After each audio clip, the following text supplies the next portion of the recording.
Today we have a 2014 Nissan Altima, 2.5 liter engine. We're replacing the airflow meter, which is located right here, as well as the air filter. Let me just quickly show you how to do the air filter because it's simple. Just pop all these tabs off. One right there too. So two on that side, one right here, one here, and then just lift up. And I'm just gonna slide out and put the new one in.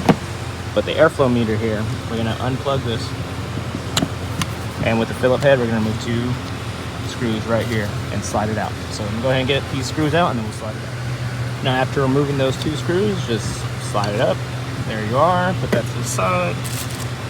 New one here. Now, really, I don't think it matters what direction you go, but I'm gonna put it in the same way I took it out. So with the tang on this end, slide it in, and we're gonna screw it back down. And that is pretty much it for this video, except let me let y'all know one more little key detail about this here. So if you replace this and you still get a check engine light with code P0101, all that basically means, or let me specify, if you have that code and there's no other issues, you just have that code.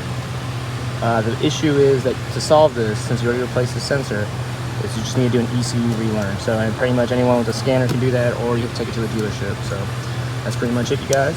Thanks for watching. Please like and subscribe. More videos to come.